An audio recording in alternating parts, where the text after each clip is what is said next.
नमस्कार. स्वादिष्ट स्वयंपाकासोबतच दररोज उपयोगात येतील अशा भरपूर किचन टिप्स. Tip number 1. फर्निचरला वाळवी लागली असेल तर ती साफ करून वाळवी लागलेल्या ठिकाणी आयोडेक्स लावा. वाळवी मरून जाते व पुन्हा होत नाही. Tip number 2. दररोज एकसारखीच आमटी खाऊन कंटाळा आला असेल तर आमटीत पालकाची पाने चिरून घाला. आमटीला वेगळीच छान चव येईल. Tip number 3. साबुदाण्याची खिचडी करताना मिरची कापून घालण्याऐवजी ठेचून घालावी. त्यामुळे खिचडीला एकसारखा तिखटपणा मिळतो व चवही छान येते.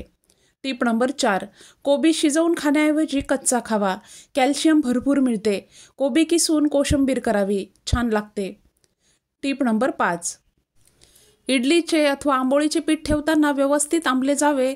तसेच आंबोळ्या छान स्पॉन्जी होण्यासाठी पिठात एक मध्यम आकाराचा कांदा, देठ व मुळाचा भाग जरा जास्तच कापून त्याची साल काढून त्यात टाकावा. पीठ छान फ्लफी होते. Tip number 6. शॅम्पू जुना झाला असेल तर तो फेकून न देता त्याचा गाडी धुण्यासाठी वापर करा अथवा घरगुती रूम फ्रेशनर म्हणून सुद्धा त्या शॅम्पूचा वापर करता येईल. Tip number 7. खोबरेल तेल खराब झाले असेल अथवा त्याचा खवट वास येत असेल तर एकदा चांगले गरम करून घ्या व नंतर वापरा. वास निघून जाईल. जर तरीही वास निघून गेला नसेल तर मालिश करण्यासाठी किंवा केसांसाठी औषधी तेल बनवण्यासाठी त्याचा वापर करा. Tip number 8. मैद्याचे नान अथवा कोणताही पदार्थ बनवताना मैदा उन्हात 1 दिवस तापवून वापरा. वापरताना तो चाळून मग वापरा. नेहमीपेक्षा पदार्थ चांगले होतात. Tip number 9. अंड्याची आमटी करताना त्यात अंडी उकडून टाकत असाल तर आमटी पातळ होते. अशा वेळी 1 किंवा 2 अंडी फोडून त्यात घालावी. त्यामुळे आमटी घट्टसर होते व चवही छान येते. Tip number 10. कंगवा 4 दिवसातून किमान एकदा तरी स्वच्छ धुवून घ्यावा. कारण अस्वच्छ कंगवा हे कोंडा होण्याचे हे अजून कारण होऊ शकते. Tip number 11. धान्यात किडे झाले असतील तर ते चाळून घेताना किडे इतरत्र पसरतात. अशा वेळी खाली परातीत पाणी घ्या व त्यावर चाळा. म्हणजे किडे इतरत्र पसरत नाही व पाण्यातच पडतात. Tip number 12. बूट किंवा शूजचा घाणवास येत असेल तर रात्री शूजमध्ये खाण्याचा सोडा घालून ठेवा. घाणवास निघून जाईल. Tip number 13. कुंडीतील काही झाडांची व्यवस्थित वाढ होत नसेल तर ताक या झाडांच्या मुळाशी ओतावे. झाडे पुन्हा टवटवीत होतील. Tip number 14. मोबाईलची स्क्रीन घाण झाली असेल, त्यावर चिकट डाग पडले असतील तर खोड रबरने त्यावर थोडे पुसून घ्यावे. स्क्रीन पुन्हा चमकू लागेल. Tip number 15. कपडे जास्त गरम पाण्यात भिजत घालून ठेवू नये. त्यामुळे त्याचा रंग व पोत खराब होतो. भिजत घालायचे कपडे कोमट पाण्यात भिजत घालून 10 मिनिटांनंतर बाहेर काढून ठेवावेत. Tip number 16.